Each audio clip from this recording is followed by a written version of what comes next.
નિર્ણય એકચ્યુઅલી કર્યો તો છે, પણ એમાં એકચ્યુઅલી એવું થયું કે આટલી બધી પબ્લિકમાં બધાનો અલગ અલગ અભિપ્રાય હતો.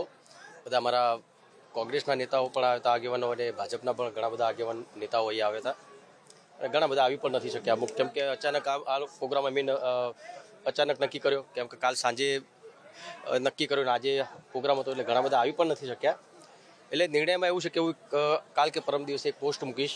એ પોસ્ટમાં જે બી કોમેન્ટો આવશે, જે અમારા ઠાકોર સમાજ અથવા તો દરેક સમાજના જે મારા ચાહકો છે કે મારા એ બધા લોકોની કોમેન્ટ જોઈશ. કોમેન્ટ જોઈને પછી એ લોકો શું કહેવા માગે છે, કેમ કે અત્યારે આ વસ્તુ કરવાની જ હતી અમે અહીંયા, પણ થોડુંક આ વધારે ભીડના એના કારણે આ વસ્તુ થઈ ના શકી. તો કાલ કે પરમ દિવસે પોસ્ટ મૂકીશું, ને પોસ્ટમાં જે કોમેન્ટ આવશે એ લોકો શું કહેવા માગે છે કે મારે આગળ શું કરવું જોઈએ, તો પછી એ રીતે કેમ આટલો બહોળો સમાજ છે તો તમે કેવી રીતે ભૂલી શકો છો? પહેલી વસ્તુ એટલે એવું તો છે ને કે આ સમાજમાં કલાકારો નથી, ઘણા બધા કલાકારો છે. મને છોડી દો, હું કોઈ કલાકારની કેટેગરીમાં એ લોકો માટે આવતો નથી, બરાબર? એટલે મને છોડી દો. મારા સિવાય ઘણા બધા કલાકારો છે, બહુ સારા સારા કલાકારો છે. તો એ લોકો પણ ધ્યાનમાં ના આવે તો ખબર નહીં. મોદી સાહેબને મને ઓળખે છે 2007થી, એમને ખબર છે કે વિક્રમ ઠાકોર કોણ છે ને આ લોકોને ખબર નહીં, એટલે નવાઈની વસ્તુ કહેવાય. હા, એકવાર એવું થયેલું, ગૌરવ પુરસ્કાર મને ગુજરાત દિવસ હતો, એ દિવસે મને રૂપાણી સાહેબના હાથે મને મળ્યો હતો. એના પછી કદી પણ મારું કોઈ સન્માન નથી થયું ને એનો મને કોઈ હરખ પણ નથી થયું. જગદીશભાઈ કીધું કે ભાઈ 30 વર્ષથી આવું થઈ રહ્યું છે, એટલે મને 30 વર્ષની મને ખબર નહીં, પણ એ વર્ષોથી રાજકારણમાં છે તો એમને વધારે ખબર હશે કે કેટલા સમયથી આ વસ્તુ થઈ રહી છે. લોકો કહે છે, હું નથી કીધું, મેં કીધું નથી, લોકો કહે છે કે મનુભાઈ ને એ લોકો બધું કંઈ કરતા હોય છે, મને એટલી ખબર નથી. વાંધો મને એ છે કે ભાઈ આટલા વર્ષોથી ગવર્મેન્ટના પ્રોગ્રામો ચાલી રહ્યા છે ઘણા વર્ષોથી, એમાં કોઈ પણ પ્રોગ્રામમાં ઠાકોર સમાજનો એક પણ ભાઈ કે બેન કેમ નથી, એની વાત છે. તો એની જવાબદારી કોની? જવાબદારી સરકારની.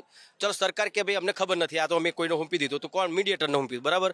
તો મીડિયેટરને હુંપી દો તો તમારે એટલું બી ધ્યાન રાખવું છે કે કોણ કોણ કલાકાર આવે છે. નથી નાખ્યું તો ભાઈ મીડિયેટરને તો હવે ખબર તો પડી ને, હવે તો તમને ખબર પડી છે કે ભાઈ આ બધું થઈ રહ્યું છે. તો તમે એ લોકોને તમે ટકોર કરો કે તમારે જે નિર્ણય લેવો હોય એ લોકો માટે લે, કેમ કે આવું આવું થતું રહેશે તો આગળ જતાં સરકારને પણ નુકસાન થઈ શકે છે. હા, એ જ વસ્તુ હું તમને કહું છું. એ જ વસ્તુ તમે અત્યારે જાહેરમાં આવીને કીધું હોત, કોઈ બી તમારા નેતાને અહીંયા બોલાવીને મોકલીને વાત કરી હતી કે ભાઈ મુખ્યમંત્રી સાહેબ જોડે તમારું અને તમારા આપણા ઠાકોર સમાજના બીજા કલાકારો જે ઠાકોર સમાજના નથી, બીજી જ્ઞાતિના છે, એમનું આપણે બધા સન્માન કરીશું. મેં કીધું મારું સન્માન કરવાની કંઈ જરૂર નથી. એટલે હવે તો આ એક શું કહેવાય, જે થઈ ગયું, બરાબર? હવે તો ફોર્માલિટીની વાત થઈ, એટલે તો હવે કોઈ મતલબ નહીં. પણ આગળ જતાં તમારે ધ્યાન રાખવું જોઈએ. પણ એ બી કેવું હતું, તમે અહીં સેટ ઉપર આવીને બધાની સામે કીધું હોત તો મને પર્સનલી તમે કહો તો એનું કોઈ પડઘો પડવાનું નથી, બરાબર? તો તમે બધાની સામે આ જ રજૂઆત તમે કરી હોત તો મારા ખ્યાલથી વધારે સારું રહેત. અલ્પેશ ઠાકોર હોય અથવા તો બીજા કોઈ બી નેતા હોય, કોઈ બી નેતાએ આવું જોઈતું. હું તો એમ કહું છું, એ અમને સારું લાગે કે ના ચલો ભાઈ આપણે સરકારમાંથી કોઈ એક નેતા આવે ખરો, બધાની સામે કીધું પણ ખરું કે ભાઈ અમે લોકો તમારા માટે આ બધું કરીશું, તો એમને આવું જોઈતું હતું. બસ મારું કહેવાનો મતલબ કોઈ પર્સનલી તમે કોઈને કહી શકો એની વાત નહીં. મને ઘણા બધા જ્યારે વિધાનસભામાં કલાકારોનું સન્માન થયું, સારી વાત છે, થવું જોઈએ. પણ મેં સોશિયલ મીડિયા પર એના ફોટા વિડીયો બધું જોયું, મને થયું બરાબર છે, આ તો વર્ષોથી ચાલતું આવ્યું છે, મને બોલાતા નથી, કંઈ વાંધો નહીં, એમાં કોઈ દુઃખી થવાની જરૂર નથી. પણ ઘણા બધા આગેવાના ફોન આવ્યા, ઘણા બધા કલાકારોના ફોન આવ્યા, બધા ચાહકોના ફોન આવ્યા.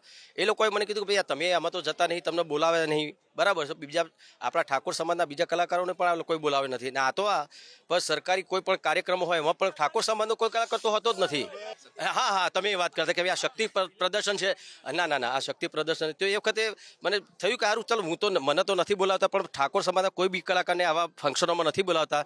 એટલા માટે મારે લાઈવ થવાનું હતું. મને પણ ખબર નથી કે આટલું બધું આટલું મોટું રૂપ થઈ જશે, આ મોટું થઈ જશે, એ મને પણ ખબર નથી. ખાલી મેં મારા દિલની વાત કરી હતી કે આ વસ્તુ ના થવી જોઈએ. કોઈ બીજા કલાકારને પણ મોકો આપવો જોઈએ. એમને કહેવાની રીત જુદી છે, મારી કહેવાની રીત જુદી છે.